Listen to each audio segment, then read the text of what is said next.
नमस्कार, home TV Bharat में स्वागत। लखनऊ में भारत जापान मैत्री को मजबूत करने वाला खास कार्यक्रम आयोजित हुआ और मुख्यमंत्री योगी आदित्यनाथ और जापान के यामानाशी प्रीफेक्चर के गवर्नर कोटारो और नागासाकी में भारतीय और जापानी छात्रों के संवाद किया और यामानाशी से आए 13 छात्र लखनऊ के अलग अलग स्कूलों के 20 छात्रों के साथ बातचीत कर रहे हैं। इस दौरान जापानी छात्रों ने भारत आने और भारतीय छात्रों से मिलने पर खुशी जताई और कार्यक्रम में छात्रों ने अपने अनुभव और विचार साझा किए। बाद में मुख्यमंत्री योगी आदित्यनाथ और गवर्नर कोटारो और नागासाकी से प्रेस कॉन्फ्रेंस के जरिए कार्यक्रम और भारत जापान संबंधों पर अपनी बात रखी।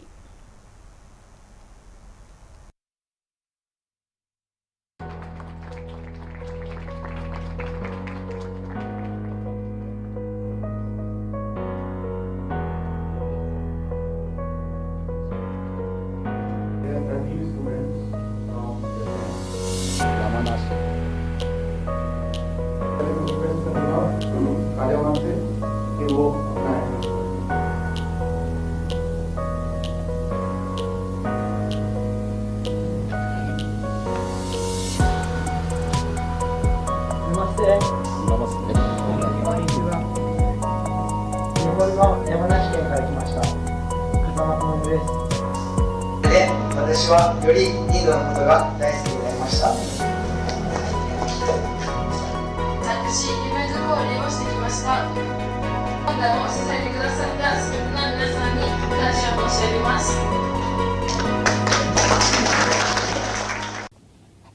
His Excellency Governor of Yamanashi, Japan,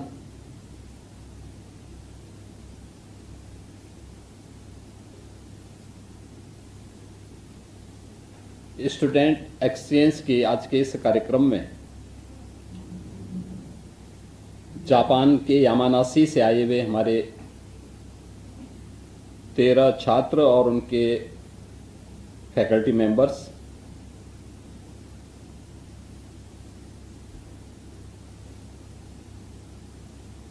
Uttar Pradesh Lucknow के विभिन्न प्रतिष्ठित संस्थाओं से जुड़े हुए हमारे सभी युवा साथियों,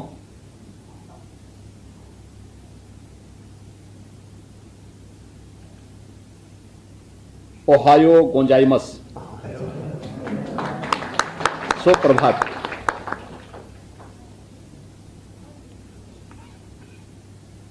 हम लखनऊ में हैं, यह प्रदेश की राजधानी है और उत्तर प्रदेश भारत की आबादी का सबसे बड़ा राज्य है। 25 करोड़ से अधिक की आबादी इस राज्य में निवास करती है और अगर आप कहें तो यह उत्तर प्रदेश भारत की स्पिरिचुअल टूरिज्म का, जिसे आप हार्टलैंड ऑफ इंडिया कह सकते हैं, उस रूप में जाना जाता है। हम लखनऊ में हैं, ये अवध क्षेत्र के अंतर्गत आता है। इसी में मर्यादा पुरुषोत्तम प्रभु श्री राम का जन्म अयोध्या में हुआ था। यह हजारों वर्ष पहले की घटना है। इसी यूपी में कल आप लोग आगरा गए होंगे। आगरा में आपने ताजमहल देखा होगा। ताजमहल ये हमारे ब्रज क्षेत्र का पार्ट है। आप लोग आगरा मथुरा होते हुए आए हैं और मथुरा भगवान श्री कृष्ण की पावन जन्मभूमि भी है। लखनऊ के बाद कल आपको यहां से वाराणसी जाने का अवसर प्राप्त होगा। वर्ल्ड हेरिटेज साइट सारनाथ, जो भगवान बुद्ध की प्रथम दीक्षा यानी जहां उन्होंने पहला उपदेश दिया था, वहां जाने का अवसर प्राप्त होगा। वाराणसी दुनिया की प्राचीनतम नगरियों में से एक है। लखनऊ से बड़ी राजनीतिक खबर। उत्तर प्रदेश के कैबिनेट मंत्री नरेंद्र कश्यप ने राहुल गांधी, वंदे मातरम और नरेंद्र मोदी और संजय निषाद समेत कई राजनीतिक मुद्दों पर अपनी प्रतिक्रिया दी। वही कांग्रेस नेता इमरान मसूद के दामाद सयाना मसूद को समाजवादी पार्टी में शामिल होने को लेकर भी नरेंद्र कश्यप ने बयान दिया है और लखनऊ में दिए गए इस बयान में मंत्री ने विपक्षी राजनीति और मौजूदा राजनीति घटनाक्रम पर अपनी बात रखी।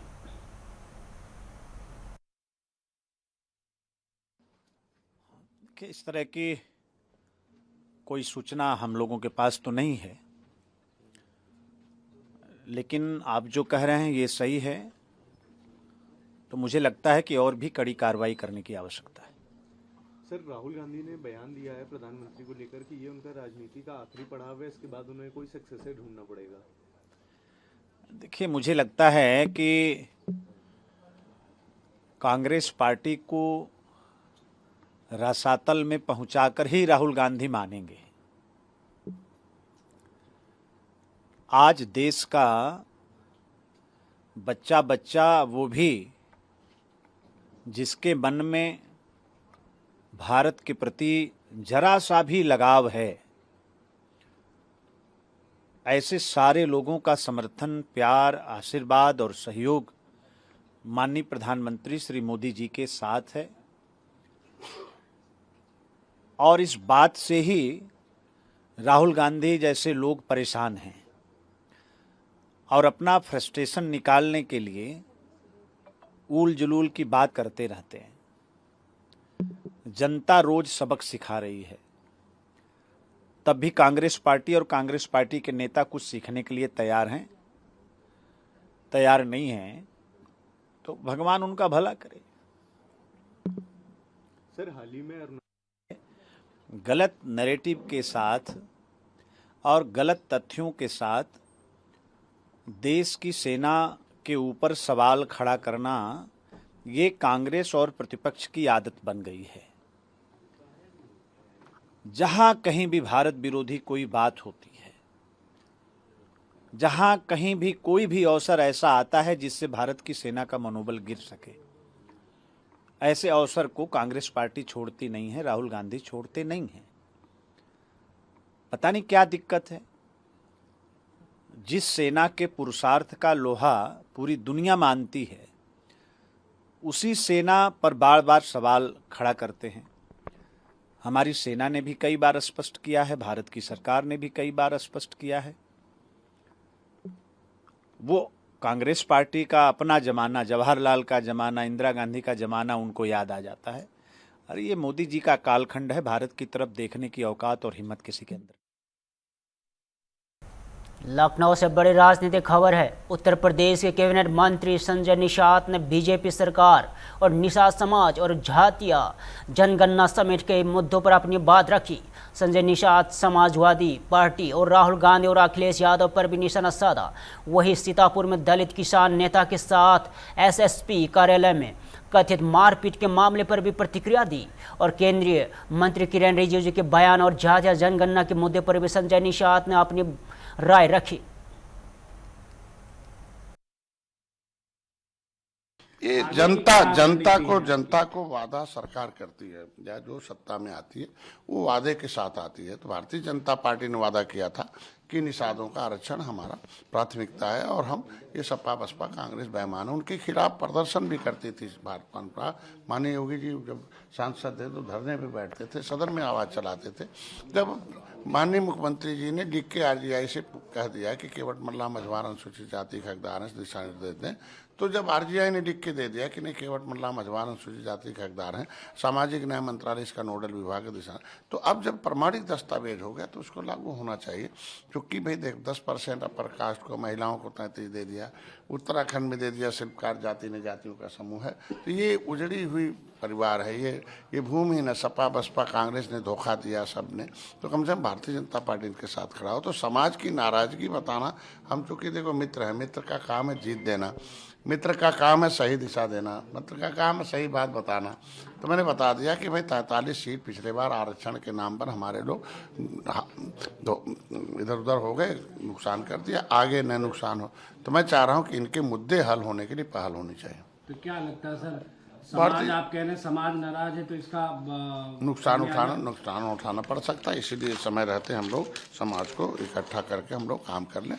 इसीलिए मैं चाहता हूं कि भारतीय जनता पार्टी जल्द एक बार इस पर कोई ठोस पहल करे और जिससे कि इनकी भी समस्या का समाधान हो सके। समाज क्या आगे आवाज उठा सकता है इकट्ठा होकर? अरे उठा ही रहा है। हम कह रहे हैं कि देश में दलालों की दाल रोटी ही ऐसे ही मुद्दों पर चलती है, तो जब ये मुद्दा नहीं हल करेंगे तो ढेर सारे दलाल आएंगे और जो दाल रोटी से चलाएंगे। तो मैं चाहता हूं कि दल अपील के साथ दलील के साथ अपील करता है, तो दल निषाद पार्टी दल है, जो दलील है हमारा कि संविधान में मेरा हक है, उसको अपील है भारतीय जनता पार्टी को, इसलिए उसको करना चाहिए। सर, इतना बड़ा निषाद समाज है तो क्या लगता है सर, आखिर क्यों मांगे नहीं पूरी हो रही हैं आप लोगों की? जो बड़े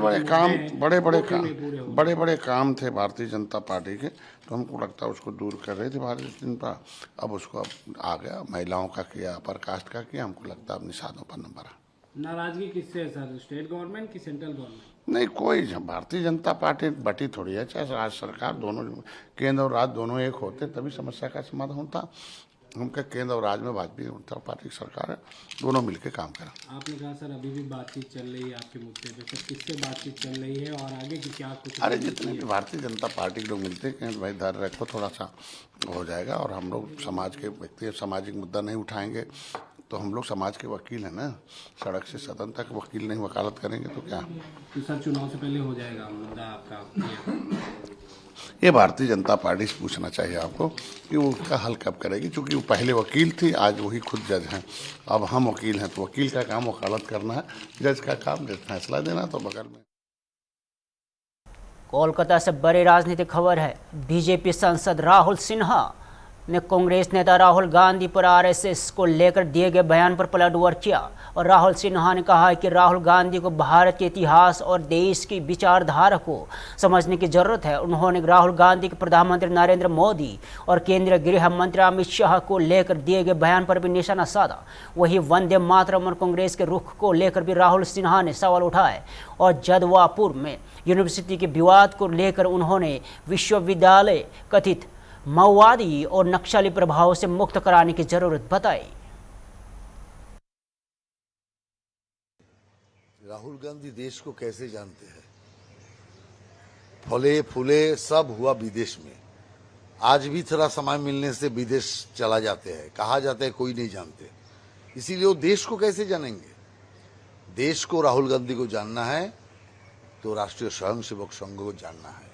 देश को जानना है तो देश का मुनि ऋषि जो है, जिन्होंने देश के लिए इतना सारे कुर्बान किया, प्राचीन इतिहास से सारे शिक्षा उनको लेना चाहिए। उसके बाद वो देश का बारे में मंतव्य करे या आरएसएस के बारे में कोई मंतव्य करे तो शोभा देता है। लेकिन उनका मुख से जो भारत को ही नहीं जानते हैं, भारत का अस्मिता को नहीं जानते हैं, भारत का आत्मा को नहीं जानते, ऐसा राहुल गांधी से आरएसएस का बारे में कुछ बोलना, ये हंसी मजाक का बात छोड़कर कुछ नहीं हो सकता। राहुल गांधी ने कल राजीव गांधी के बर्थ एनिवर्सरी पे उन्होंने यह भी कहा कि अमित शाह और मोदी अब फिनिश हो गए हैं, समय है एकत्रित होने का और इनको हटाने का। मैंने कहा फिनिश हो गया, कांग्रेस फिनिश हो गया, वो खुद का बात बोल रहा है। राजीव गांधी इंदिरा गांधी का मौत का थोड़ा हवा लेके एक बड़ा मार्जिन में आए थे, लेकिन आज कांग्रेस का स्थिति क्या है? इसीलिए कांग्रेस पहले अपना देखे, बाद में दूसरों को देखे। कांग्रेस ही सफाया हो गया भारत से, भारत में कांग्रेस का ही कोई आता पता नहीं है। तो उसी पार्टी का नेता बकरा है, वो तो एकदम खुले है आसमान का नीचे कोई जैसा मेंटल रोगी बोकते हैं, ऐसा ही उन्होंने कर रहा है। सीडब्ल्यूसी की मीटिंग होती है कांग्रेस की, वंदे मातरम का 2 स्टेंजा गाने का रेजोल्यूशन पास होता है कि कांग्रेस पार्टी अब 2 स्टेंजा ही गाएगी, जो 1937 में गांधी जी, सुभाष चंद्र बोस और नेहरू गाए। देखिए, बात यही है, इन लोगों ने वंदे मातरम को भी अपमानित किया। वो क्या गाएगा वंदे मातरम? जो सदन में वंदे मातरम के ऊपर जो चर्चा, उस चर्चा में उन्होंने भाग नहीं लिया। उस चर्चा को बंद करने के लिए बहुत कोशिश किया, हल्ला मचाया, फिर जब नहीं कर पाया तो सदन से वॉकआउट करके चले गए। तो जो वंदे मातरम ध्वनि से देश का आजादी का आंदोलन लड़ने का काम किए थे, वही कांग्रेस का कितना गिरावट हुआ। वो कांग्रेस आज वंदे मातरम का विरोध कर। अमित शाह जी कह रहे हैं लखनऊ में समाजवादी पार्टी कार्यालय के बाहर जरूरतमंदों के लिए नेताजी के रसोई की शुरुआत की गई है। यहां पहल मुलायम सिंह यादव की स्मृति में शुरू की गई है और मलकीपुर के जिला पंचायत सदस्य और नेताजी के रसोई के संयोजक प्रदीप यादव के मुताबिक यहां फुटपाथ पर रहने वाले, ठेला रिक्शा चलाने वाले और आर्थिक रूप से कमजोर लोगों को भोजन उपलब्ध कराया जाएगा और रसोई में भोजन की गुणवत्ता और साफ सफाई की विशेष ध्यान रखने का दावा किया गया है। और यहां पहला अयोध्या की अम्मा की रसोई की तर्ज पर शुरू की गई है।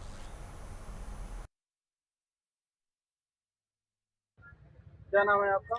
प्रदीप यादव, जिला पंचायत सदस्य मिल्कीपुर। नेताजी की रसोई चला रहे हैं, क्या कुछ उद्देश्य है? जी, नेताजी की रसोई चलाने का उद्देश्य यही है कि जो यहाँ पे फुटपाथ पे लोग रह रहे हैं, ठेला चला रहे हैं, रिक्शा चला रहे हैं या किसी कारण बस उनको भोजन नहीं मिल पाता है, तो कम से कम नेताजी के कार्यालय के जस्ट सामने जो है ये आदरणीय नेताजी की रसोई हमने चालू किया है और कल से रसोई हमारी चालू है। कल तो हम लोगों ने जो है फुटपाथ पे जो लोग सो रहे होते हैं, जो लोग भोजन नहीं कर पाते हैं या किसी कारण बस उनको भोजन नहीं मिल पाता है, तो कम से कम उनको वहाँ पे कल हम लोग भी भोजन वितरण किए। और आज फिर हम लोग कार्यालय, समाजवादी पार्टी कार्यालय के बगल हम लोग अपनी ये नेताजी की रसोई लगाए हुए हैं और ये अनवरत रसोई चलती रहेगी। हमारा अम्मा की रसोई चलती है अयोध्या जनपद में लगभग 4 साल से और 4 साल से वहाँ रसोई चलाने के बाद ये हुआ कि नेताजी की रसोई हम लोग लखनऊ में खोले ताकि जो गरीब वंचित मजदूर हैं ये भूखे न रहे और जो पार्टी कार्यालय पे जो लोग आते हैं तो बहुत दूर दूर से आते हैं, संघर्ष करने वाले व्यक्ति आते हैं यहाँ पर, तो उनके पास इतना पैसा कभी कभी नहीं होता है कि वो भोजन कर लें या समोसा खा लें। तो ऐसे में क्या है, निःशुल्क नेताजी की रसोई हमने चालू किया है और आप देख सकते हैं, हमारे भोजन की क्वालिटी भी देख सकते हैं और देख सकते हैं किस तरीके से जो है भोजन को भी लाया गया है और साफ सफाई का विशेष ध्यान रखते हुए। देहरादून में मुख्यमंत्री पुष्कर सिंह धामी ने मुख्यमंत्री उद्यमशाला योजना चौपल 2026 में हिस्सा लिया और कार्यक्रम के दौरान मुख्यमंत्री ने उद्यमियों और युवाओं को संबोधित किया और स्वरोजगार एवं उद्यमिता को बढ़ावा देने का जोर दिया। और मुख्यमंत्री धामी ने युवाओं के नए अवसरों से जोड़ने और प्रदेश में उद्यमिता के माहौल को मजबूत करने और सरकार की प्रतिबद्धता दोहराई।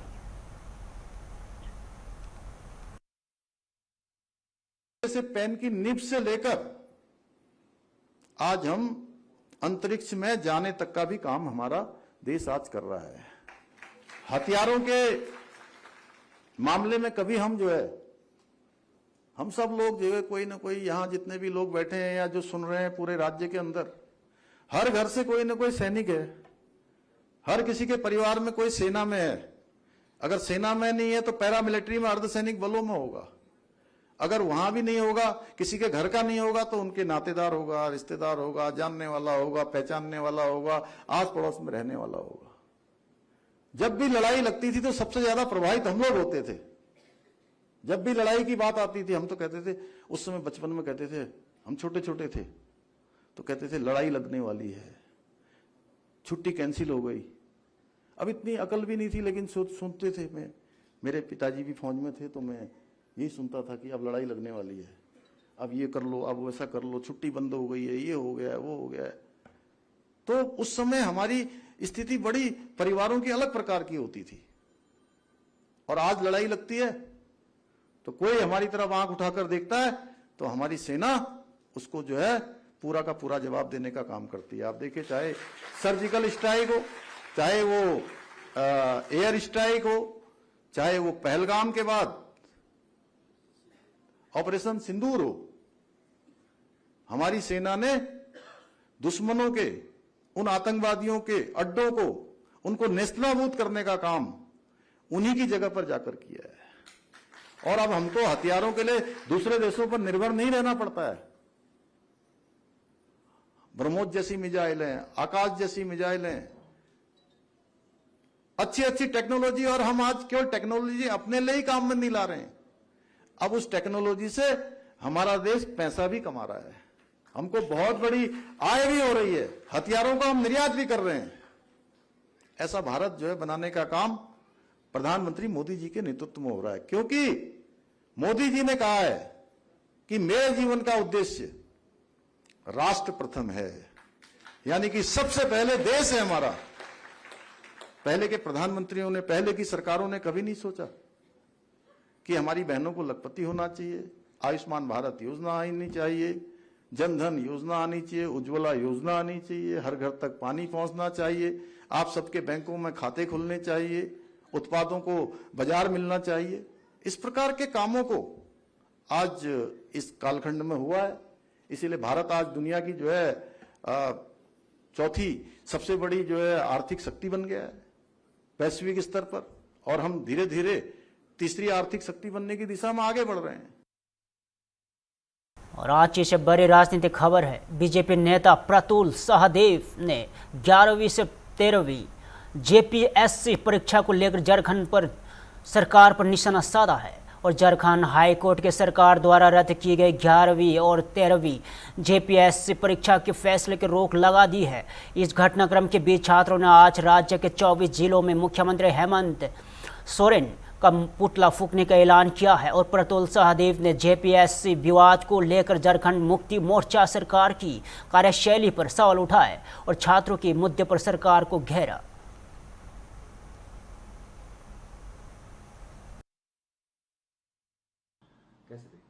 देखिए, उच्च न्यायालय का जो अंतरिम फैसला है वो सर आंखों पे, पर उच्च न्यायालय तो उन्हीं चीज़ों पर अपना आदेश देती है ना जो सरकार के किए गए कार्य होते हैं। सरकार ने जानबूझकर कुचक्र रचा, पूरा षड्यंत्र रचा, एक बहुत ही वीक ऑर्डर निकाला डिसमिसल का सारे एम्प्लॉयज़ का एक साथ का, जो उन्हें पता था जुडिशियल स्क्रूटनी में नहीं टिकने वाला। अब आप ब्लैंकेट ऑर्डर निकाल कर 2700-2800 लोगों की नौकरियां कैसे ले सकते हैं? भाई, नैसर्गिक न्याय का सिद्धांत है कि आप उनको मौका देंगे जवाब देने का, आपने वो दिया नहीं। यानी सरकार ने आंदोलन को समाप्त करने के लिए जो छात्र आंदोलित थे, ये उनके साथ धोखा किया, पीठ में खंजर भोंका जानबूझकर। सरकार जिसके पास टॉप लीगल एक्सपर्ट है उसको अच्छे से पता है कि ये आदेश जो है वो अदालत में नहीं टिक पाएगा। उन्होंने आंदोलन समाप्त करने के लिए ये एक आदेश निकाला और यह उच्च न्यायालय ने कानून के हिसाब से काम किया और अंतरिम रोक लगा दी। और सरकार का कोई सीनियर एडवोकेट जनरल टाइप का कोई व्यक्ति क्यों नहीं इस केस की पैरवी कर रहा था? एक अपेक्षाकृत जूनियर जो व्यक्ति थे एजी के, उनको भेज दिया गया पैरवी करने के लिए। तो सरकार की मंशा पे तो शुरू से शक था। तो सरकार चित भी मेरी पट भी मेरी, यानी heads I win tells you lose वाली पॉलिसी पे चल रही है। लेकिन अब छात्रों ने तो हुंकार भर दी है। अब वो कह रहे हैं कि साहब उलगुलान, यानी पूरा युद्ध होगा इस बार। छात्र तो कह रहे हैं कि धोखाधड़ी हुई है, सरकार ने हमें धोखा दिया। आज 24 जिलों में छात्र जो है संगठन वो पुतला फूकेगी मुख्यमंत्री हेमंत सोरेन का। देखिए, वो छात्र बहुत भोले भाले छात्र थे, सब पढ़ने वाले छात्र थे। वो लाइब्रेरी में जिनको होना चाहिए था वो लाइब्रेरी छोड़कर 25 दिनों तक बारिश में खड़े थे। मौसम के खराब मिजाज के बावजूद वो लगातार आंदोलनरत थे और सरकार ने उनके साथ धोखाधड़ी की। सरकार ने उनको बुलाया और एक साथ 2700-2800 अधिकारियों और कर्मचारियों के टर्मिनेशन का ऑर्डर निकाल दिया। आपने कभी ऐसा सुना है कि एक आदेश से इतने सारे लोगों को हटा दिया जाए? सरकार जिसके पास टॉप लॉ सेक्रेटरी हैं, एडवोकेट जनरल हैं, लॉ एक्सपर्ट्स की टीम है, बात बात पर वो कपिल सिब्बल जैसे सीनियर एडवोकेट की सेवाएं लेती है, क्या उन लोगों से राय नहीं लेना चाहिए था? या राय लिया और सरकार ने जानबूझकर फिर भी ऐसा आदेश निकाला जो पहले ही अदालत की हियरिंग में जिस पे स्टे लग गया। छात्रों के साथ बहुत बड़ा धोखा किया है। जिस समय छात्र का आंदोलन पीक पे था, एक समय में 1-1 लाख 2-2 लाख छात्र जो था वो घेरा डाल देते थे रांची का। उस आंदोलन को कमजोर करने के लिए सरकार ने। फिलहाल के लिए इतना ही। तज़रा को देखते रहिए हम मिलती भी भारत।